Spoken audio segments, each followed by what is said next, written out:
Assalamualaikum warahmatullahi wabarakatuh. Welcome back. Thanks for joining with my teaching.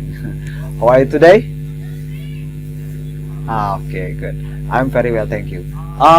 Today I'm accompanied by John. John, please greet your audience. Hello.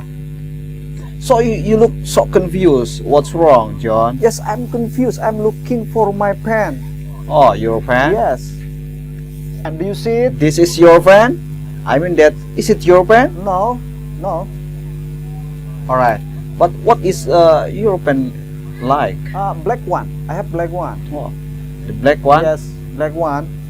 Okay, wait. You can touch your ear.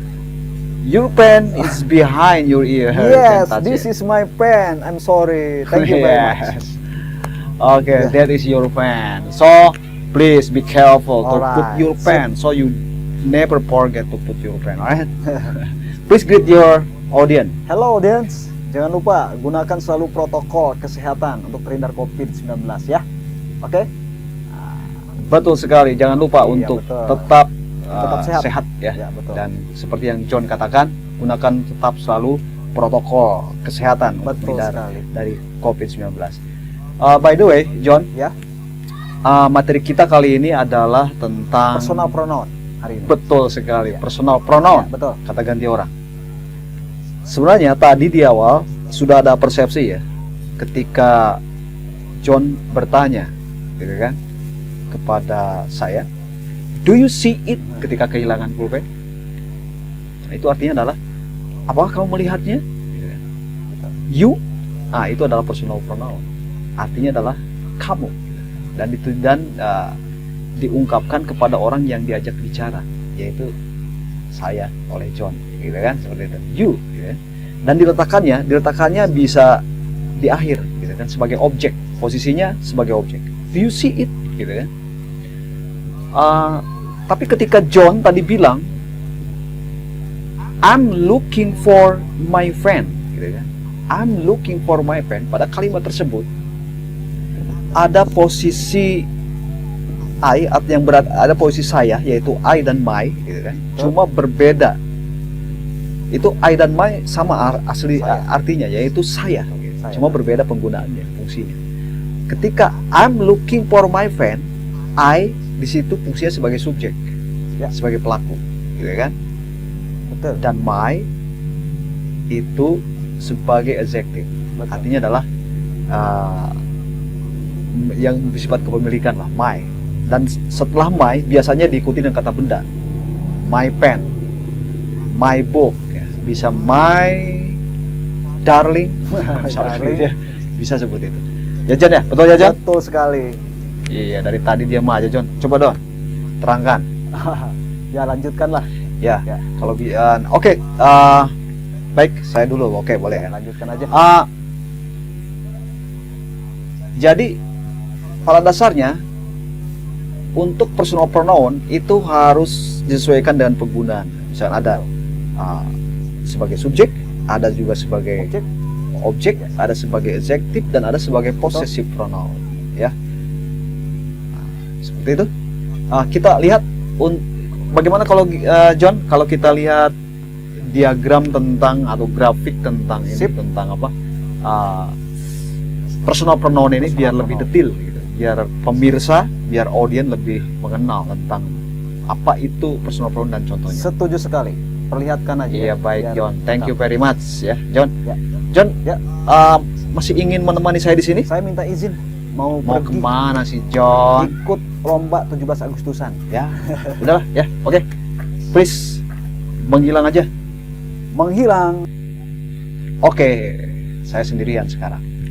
Untuk berikutnya, ini adalah tentang personal pronoun yang lebih detail ya. Bisa nanti akan ditayangkan sebuah sebuah tabel tentang personal pronoun tentunya ya. Ini adalah tampilan tentang tabel personal pronoun ya. Coba perhatikan dan simak. Kita ucapkan sama-sama ya. Tentunya mengucapkan setelah suara saya ya. Oke, tirukan biar tidak salah mengucapkannya. Dari mulai yang pertama, siap? I, me, my, mine, artinya adalah saya. Berikutnya, you, your, yours, artinya adalah kamu atau Anda. Ya, berikutnya lagi, they, them, their, theirs, artinya adalah mereka. Berikutnya, we, us, our, ours, artinya adalah kami atau kita. Berikutnya lagi, ada she, her, hers, artinya adalah dia tapi untuk perempuan. Ya, maksudnya untuk yang berjenis kelamin perempuan. Dan berikutnya lagi ada he, him, his. Nah, itu dia tapi untuk laki-laki. Dan yang terakhir ini adalah ada it, its, artinya dia tapi untuk yang bukan manusia. Artinya diperuntukkan untuk binatang atau benda. Nah, itu ya. Oke.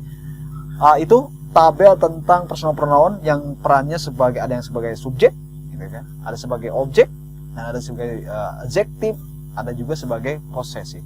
Nah, itu betul-betul harus diingat arti dan posisinya. Berikutnya adalah bagaimana sih cara menerapkannya dalam sebuah kalimat. Nah, saya akan simulasikan dalam bentuk menerjemahkan kalimat ke dalam bahasa Inggris. Misalkan nih, saya akan menerjemahkan sebuah kalimat. Kalimatnya dalam bahasa Indonesia misalkan, dia perempuan nih, misalnya. Dia memberikan saya sebuah hadiah. Nah, gitu kan? Nah, kita lihat, dia perempuan. Berarti kita lihat di tabel. Dia perempuan itu adanya adalah she, ada her, ada hers, gitu kan? Tapi dalam kalimat itu kata dia posisinya sebagai subjek, gitu kan? Subjek itu artinya gini, sebagai pelaku. Adanya di awal kalimat. Cirinya sebagai pelaku adanya diletakkan di awal kalimat. Berarti yang digunakan adalah she. Nah, untuk her, hers tidak digunakan.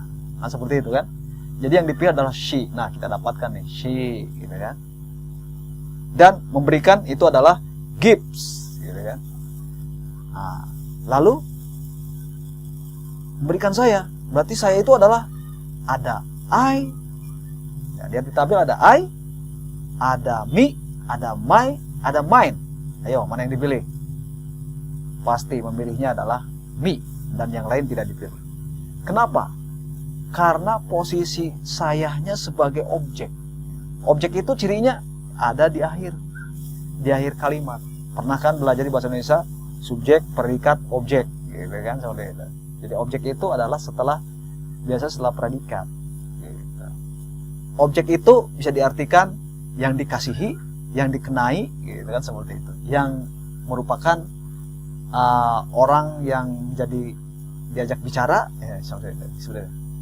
Itu sebagai objek. Jadi yang dipakainya adalah me. Itu untuk subjek dan objek ya. Mungkin sudah paham ya? Oke? Kalau sudah belum paham bisa diulang-ulang, di pause, diulang, di review lagi. Oke? Berikutnya misalkan ada contoh kalimat nih, yang lain. Misalkan saya ingin menerjemahkan nih. Ini bukumu, gitu ya. Ini bukumu. Apa nih bahasa Inggrisnya? Ini itu this is. This, gitu kan. Berarti bukumu. Bukumu itu berarti kan mu itu kamu. Nah, gitu kan? Cari di tabel. Kamu ini itu apa? Kamu itu ada you, your, yours, gitu kan? Nah, gitu kan? Kalau bukumu itu bersifat kepemilikan ya. Berarti yang dipakai adalah your tentunya. Your yang dipakai. Dan diletakkannya di depan bendanya. Bendanya apa tadi? Book, kan gitu kan? Berarti untuk bukumu berarti your book, gitu kan? Maka kalimat yang lengkapnya adalah this is your book, gitu kan, gitu. Jadi yang digunakan adalah your-nya, karena ya itu adjective pronoun itu selalu diletakkan di depan kata benda, selalu mengikuti kata benda. My book, your book, our children, our bag, our classroom, gitu kan, seperti itu. Banyak sekali. Jadi tinggal buat berlatih lebih banyak biar keren, biar mantap. Pola kalimat berikutnya misalkan setelah this is your book, ini bukumu. Misalkan ingin membuat kalimat ini milikku, itu milikku misalnya ya. Itu milikku, itu milikku. Masih bisa apa ya? Itu that, gitu kan? Milikku. Ku itu berarti kan saya. Mana yang dipilih ya? I kah atau me atau my atau mine? Nah, yang dipakai karena bersifat kepemilikan, posesif yang dipakai, yaitu mine. Maka kalimat yang lengkapnya akan menjadi this is mine. Gitu ya, seperti itu. Ya, itu sebenarnya contoh dari penerapan dari personal pronoun. Semoga bisa paham ya dan bermanfaat tentunya. Ya, sebagai latihan kalian harus mencatat banyak latihan, menerjemahkan, mencoba-coba menerjemahkan, atau berlatih dengan menggunakan dialog, boleh ya. Terima kasih. Mungkin itu saja untuk pertemuan kali ini tentang personal pronoun, dan tetap semangat, semoga tetap sehat.